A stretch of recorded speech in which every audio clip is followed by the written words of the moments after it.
lelah sekali menunggu giliran. Nah, soalnya tadi saya sudah bicara dengan banyak manusia, ribuan orang, tapi mereka semuanya sudah meninggal dunia di kuburan Ariel Anwar. Dan dengan beberapa seniman lainnya di situ mendengarkan pembicaraan saya. Bicaranya dalam para seniman yang hidup hanya beberapa orang yang hadir. Dan saya akan mengulangi ucapan-ucapan saya di situ, di sana itu dalam malam ini. Ada hal yang menarik dari para budayaan kita, bahwa seniman Indonesia selalu care terhadap situasi sosial politiknya, situasi bangsanya. Belasan tahun, atau beberapa tahun sebelum Sumpah Pemuda, para seniman sudah memikirkan akan jadi apa Indonesia ini di dalam sisi budaya. Maka terbentuklah dua front. Front nomor satu adalah pihak yang mengandalkan, menjagokan Barat sebagai acuan budaya Indonesia. Bahkan tokohnya Sultan Takdir Tali Sabana mengatakan, buang saja apa yang di timur, apa yang kita punya, ambillah semua yang di barat, biar kita maju dan sejahtera dan sebagainya. Di sisi lain, lawannya adalah kelompok Sanusi Pane yang berkata, jangan lupakan timur, jangan lupakan budaya sendiri dan budaya-budaya timur, yaitu India, Pakistan, China, dan sebagainya itu. Kelompok ini bertahun-tahun berpolemik dan terkenallah dengan sebutan sebagai polemik kebudayaan yang umurnya mungkin 50 tahun begitu. Terus berpolemik, mereka terus beradu wacana. Beradu wacana inilah bertahun-tahun, dan akhirnya wacana adalah tetap wacana. Kalau beradu, ia tidak menghasilkan karya. Karena wacana hanya pemikiran-pemikiran yang bukan bentuk karya konkret, karya kreatif. Untuk memenangkan sebuah wacana, diperlukan kerja konkret, kreativitas. Teori aja baru blueprint. Blueprint bukan bangunan. Kalau sebuah blueprint baru jadi, baru dikatakan hebat, bagus, kalau dia sudah tegak berdiri sebagai bangunan. Begitu juga sebuah wacana kebudayaan, wacana seni, sebelum ia menjadi karya seni, ia belum apa-apa. Dia baru pikiran, dia baru konsep-konsep. Maka muncullah Ariel Anwar. Ariel Anwar mengeluarkan puisi-puisinya. Puisi itu bersandarkan pada budaya-budaya asing yang ditemukannya, yang diolahnya di dalam dirinya, dalam bacaan-bacaannya. Kelompok yang mempengaruhinya adalah kelompok yang dikatakan oleh para kritikus The Tachtiger. The Tachtiger adalah angkatan 80 di Belanda. Dan disitulah Ariel menimba kreativitas, menimba ilmu, dan melahirkan saya sajanya. Ariel ini sesuai dengan keadaan zaman. Zaman kita ya, itu zaman muncul individualisme yang apa yang masukkan sebuah munculnya individualisme yang menonjol, yang menunjukkan diri sendiri, yang tidak mau bersandar pada kolektivitas, bahkan dengan subconsciousness dari kolektiviti. Mereka tidak percaya dalam mitos, segala macam dibawa mitologi, segala macam dikurang, tidak terlalu diauto-patokan, tapi yang diambil dari dirinya sendiri. Memang saya kira pergerakan ini pada waktu itu memang dengan individualisme. Pada saat itu kita jumpa misalnya ada Ariel Anwar, ada di luar adanya Hemingway, adanya filsuf-filsuf individualis, ada semuanya itu sangat mengaruhi. Dan kemudian di tahun yang maju lagi ada saja yang seperti Ariel Anwar itu, My Way. I know the end is near, and I did it my way. Itu aku tidak boleh, aku mau menatang jalan dan aku mau hidup 1000 tahun. I do my way. Itulah aku ini datang jalan dari Frank Sinatra. Nah, itu juga berdekatan dengan jiwa-jiwa Ariel Anwar. Itu memang dunia menuju ke individu itu. Nah, itulah yang Ariel Anwar. Ariel Anwar adalah anak muda masa itu, anak muda yang remaja. Dia berkata dalam esainya, bangsa yang remaja ini, negara yang remaja, selalu dia bilang remaja. Memang kita baru merdeka, bahkan baru mulai mau merdeka. Sejak semangat Insan itu dari tahun 41, 42 dibikin. Itu baru mulai. baru apa namanya kerajaan bangsa yang mau tumbuh itu sudah dimulai. Nah, di situ kerajaan ini kita baru buat merdeka dan akan mendapatkan merdeka. Nah itu semua atau apa namanya euforia besar terjadi. Akan mendapat kemerdekaan atau akan merasa dirinya sudah merdeka walaupun belum diproklamasikan. Itu sudah muncul kegembiraan begitu. Akhirnya adalah penyair gembira untuk zamannya. Dialah penyair dalam euforia. Setiap zaman euforia selalu sering, kalau tak salah dalam pengamatan saya, mesti ada penyairnya. Ya, kalau euforia tahun 45 itu Hairil Anwar. Dia gembira. Dia senang lucu. Dia punya istri itulah. Negeri remaja apa namanya, dan dia tidak pernah dikecewakan oleh negaranya, tidak pernah dikecewakan oleh pemerintahnya. Akhirnya itu penyair tidak pernah dikecewakan oleh pejabat-pejabatnya. Waktu itu pejabat bersih-bersih semua ada Korea. Sahril, Soekarno, Hatta, jujur nggak ada korupsi, tak ada. Sekali berarti, kalau sekarang sekali berarti sudah itu mati ketua Anwar bilang kan. Tetapi kalau sekarang sekali berarti sudah itu korupsi lagi. Nah, itu kan beda. Nah itu Hairil tidak pernah dikecewakan. Makanya Hairil selalu kita bisa bawa Hairil ini. Nama Hairil itu kita bisa bawakan kepada pejabat-pejabat untuk sebagai bahasa sastra untuk berbicara dengan pejabat. Sebutlah Hairil. Maka para pejabat jujur atau tidak jujur, koruptor atau tidak, mereka tidak tersinggung. Semua Hairil tidak pernah menyinggung pejabat. Hairil malah menjaga melindunginya. Hairil bilang menjaga Bung Karno, menjaga Bung Hatta, menjaga Bung Sahril. Semuanya orang yang disebutnya itu memang jujur, memang baik. Setelah zaman berlalu itu lain cerita, wallahu alam. Itu cerita lain. Nah, itulah Hairil di ada zamannya. Kemudian kita lihat juga zaman tahun Orde Lama tumbang. Kita ada penyair euforia zaman itu Taufik Ismail. Taufik Ismail itu adalah penyair yang sangat gembira euforia terhadap kejatuhan Orde Lama, dan dia membuat saja kita lihat begini, euforia terhadap mahasiswa yang 3 anak kecil di Salemba malu-malu itu segala dan sebagainya. Nah itu penyairnya dari angkatan 40-66. Begitu kemudian datang lagi euforia berikutnya 98 di Senayan direbut sebelum PPR itu. Nah itu penyair yang kita lihat pada waktu itu, mungkin kalau saya tak salah itulah Wiji Tukul. Wiji Tukul ada euforia pada zaman itu. Manakah ada penyairnya setiap zaman, begitulah. Nah Hairil ini adalah penyair yang kita bisa senang berpaut kepadanya, karena yang dia belanya itu adalah zaman yang memang sangat lurus, sangat jujur, sangat murni, sangat pure, sangat murni itu. Hairil, saya kira inilah menyebabkan Hairil ini bisa besar, juga kejujurannya, semangat yang dia mengambil bidangnya saja praktisi. Penyair yang praktisi itu Hairil Anwar, dia praktisi menulis saja. Dia tidak berteori-teori. Tidak ada teori puisi dari Hairil. Dia tak punya esai-esainya biasa-biasa saja. Dan dia tak perlu itu. Pemikirnya sudah ada sebelumnya, sudah diciptakan jauh sebelumnya, yaitu Takdir Ali Syabana dan kawan-kawan. Itulah pemikirnya, para polemik kebudayaan yang bersisi barat itu. Nah, itu yang memikirkan, mengacukan kebudayaan. Dan Hairil hanya meneruskan dengan bukti, dengan ciptaan-ciptaan. Ini yang bukti ini. Dan itulah. Dan kemudian kita lihat bagaimana zaman itu kekurangan mungkin kalau kita cari ialah masih adanya Minderheid kompleks budaya. Rasa Minderheid kompleks ini, rasa minder ini terjadi karena dapat dilihat di surat kepercayaan gelanggang.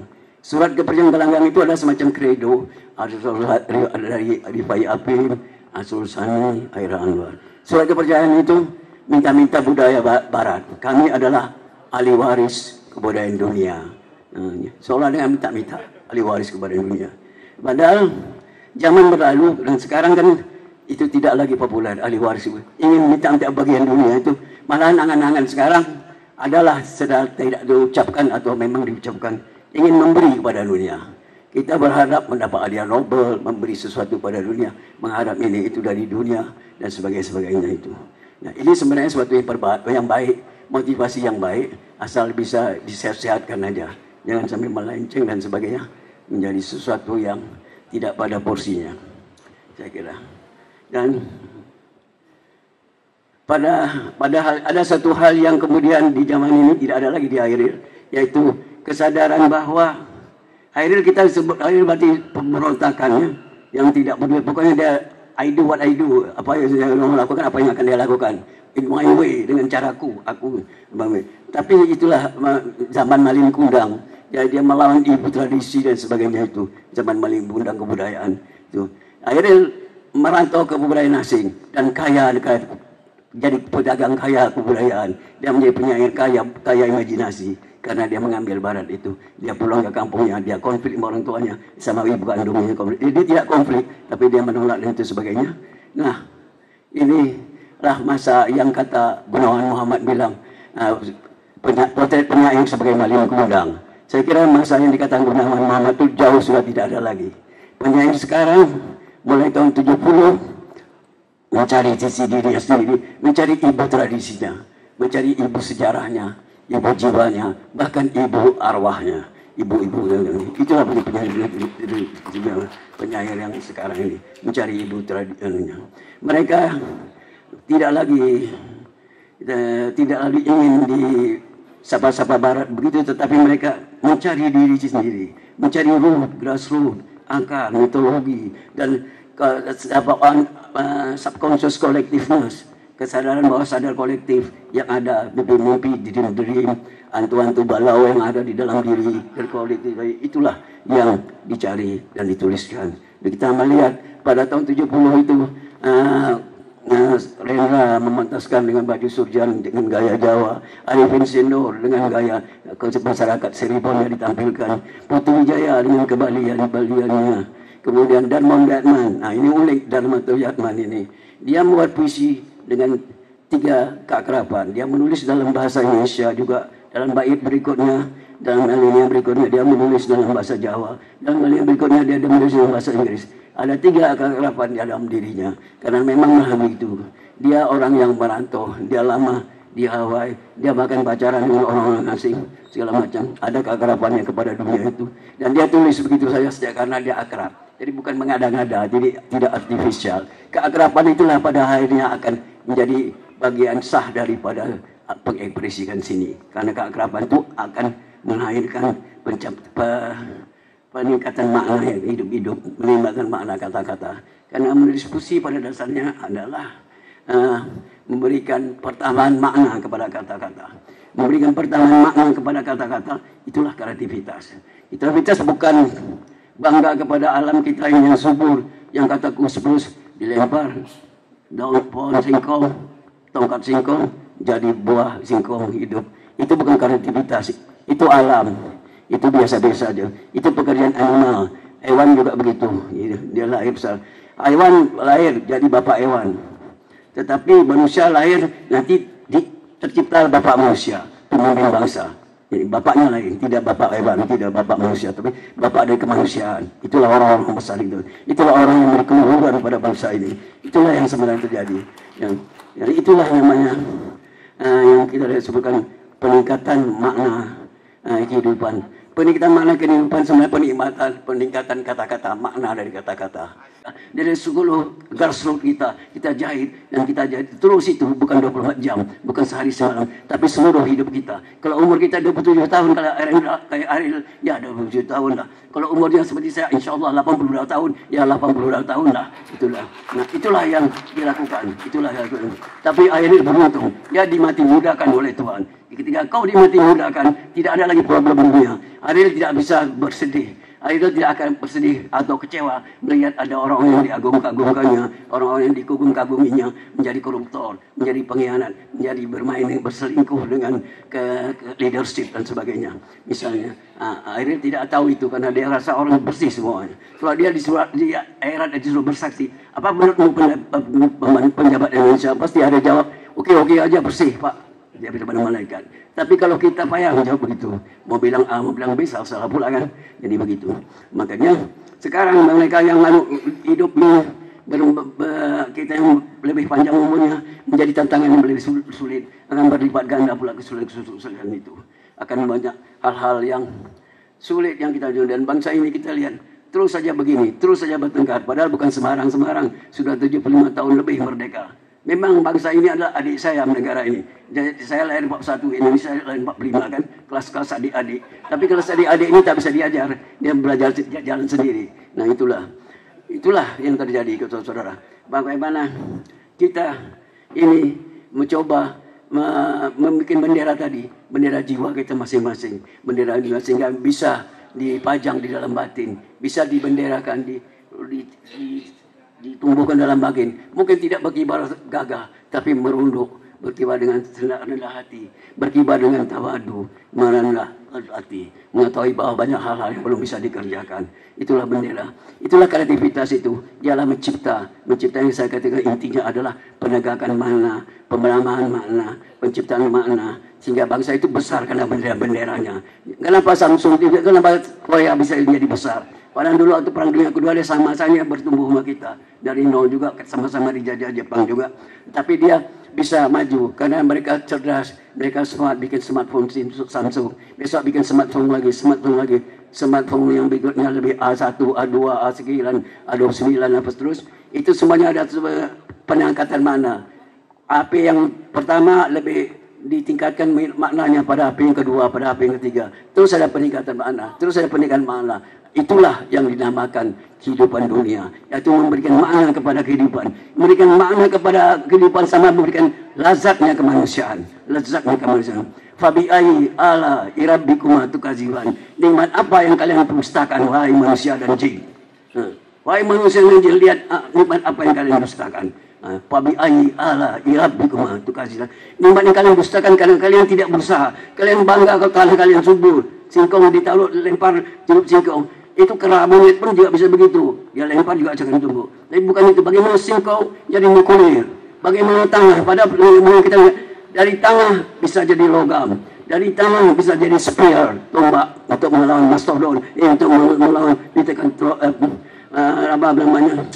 Dinosaurus semuanya itu. Dari tanah airnya menjadi batu mulia. Batu mulia jadi emas, jadi apa.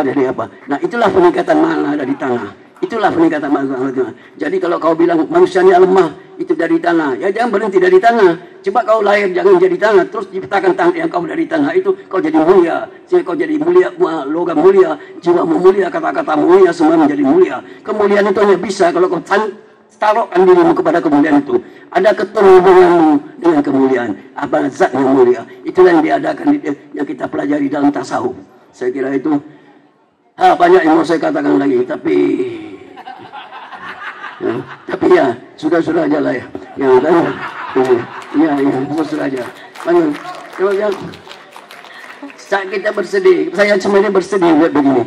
Saya bersedih. Kita punya gedung yang begini hebat, ya. Banyak sedih. Kita berkena udung ini, tetapi kena hujan kita nyisir. Kita ada gembel. Yang lucunya lagi, ada pejabat juga di sini geser. Sedih. Dan lebih sedih lagi, saya tak bisa ikut berjuang sama kalian yang muda-muda. Saya sudah terlalu tua, lelah saya. Sebab saya pikiran saya makan sehari-hari aja udah susah betul. Jadi saya sedihnya dua kali sedih. Sedih melihat diri sendiri, juga sedih melihat keadaan diri. Lucu sekali, ada gedung hebat begini-begini. Kita lari main kayak gembel. Alangkah menyedihkan. Tetapi apakah kita merasakan itu? Nah, nanti di rumah tidur, pikirkanlah itu. Itulah masalah kita. Itulah alam kesenian. Mana perhatian pada kesenian? Mana pejabat-pejabat itu? Ari Ailil Anwar. Coba cari suara, pergi ke menegur, penyapa-nyapa arwah Ailil Anwar kayak itu yang pakai calon-calon presiden itu, Pak-Pres itu. Anak approach kebudayaannya, nggak ada. Kenapa? Memang kebudayaan tak menghasilkan duit, jadi tak mungkin. Lebih baik dekat cukong-cukong kan. Itu, ya Allah, sudahlah sampai situ aja dulu. Assalamualaikum warahmatullahi wabarakatuh. Aku ini binatang jalan dari kumpulan yang terbuang. Bila peluru menembus kulitku, ku akan meradang luka dan bisa ku bawa berlari hingga hilang perih dan perih. Aku akan hidup 1000 tahun lagi. Aku ini binatang jalan dari kumpulan yang terbuang. Luka dan besa ku bawa berlari hingga hilang puri dan ku akan hidup 1000 tahun lagi. Thank you.